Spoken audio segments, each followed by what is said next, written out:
Dernièrement, vous avez sûrement entendu parler de la fameuse théorie Emu est un perroquet. Eh bien moi, dans cette vidéo, je vais te donner ma propre théorie sur le siècle oublié tout entier. Alors, si tu veux plus de vidéos de ce genre, n'hésite pas à liker et à t'abonner. C'est gratuit et ça me donne énormément de force. One Piece は実在する。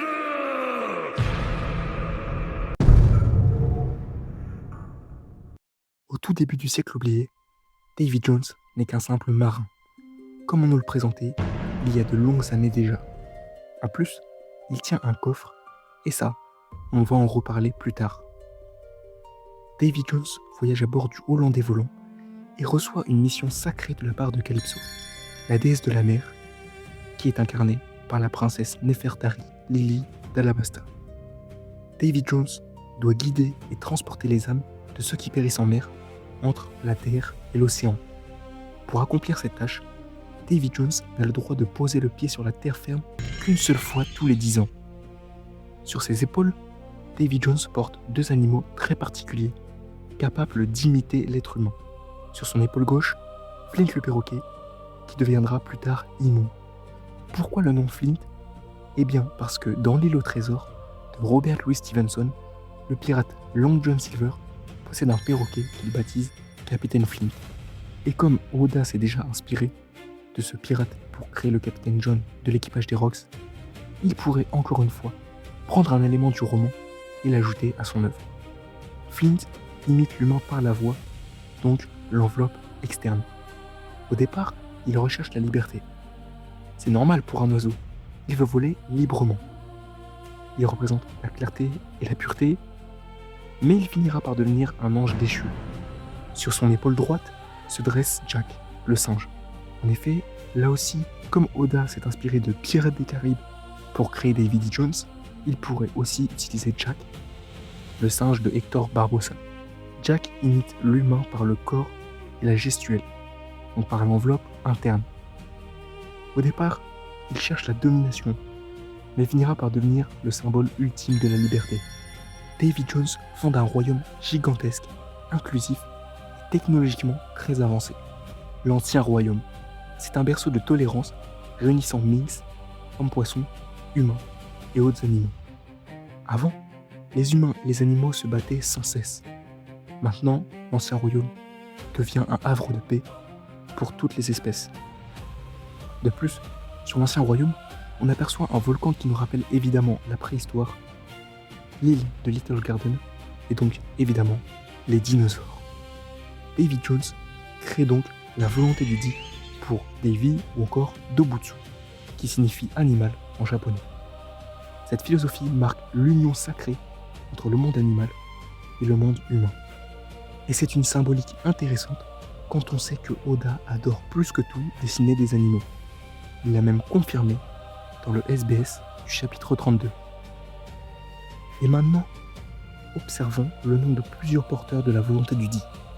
Monkey D. Luffy, Nefertari dit Cobra, ou encore Jaguar dit Sauro, qui peut se changer en Jaguar dit Sauro.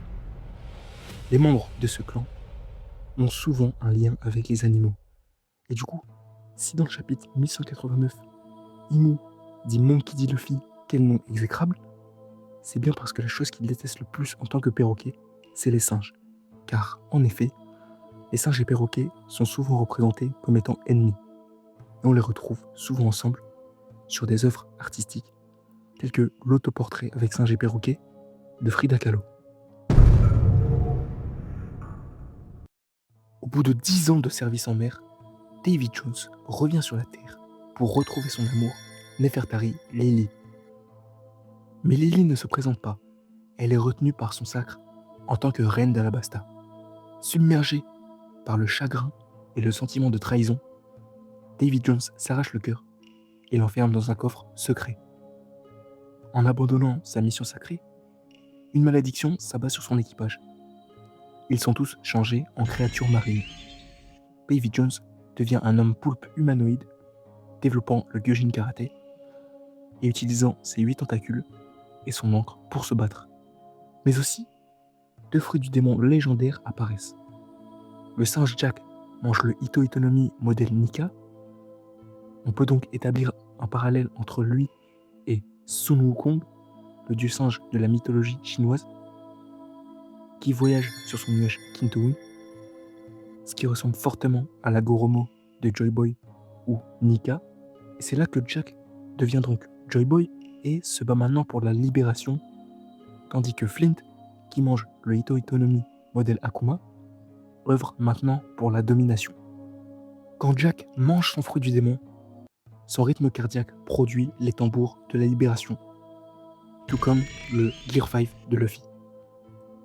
De plus, les singes ont des longs bras, ce qui explique les pouvoirs du Gomu Gomu no Mi, que possède aussi évidemment Monkey D. Luffy, qui a littéralement un nom de singe. Et pour Flint, c'est l'inverse. On a les tambours de la domination.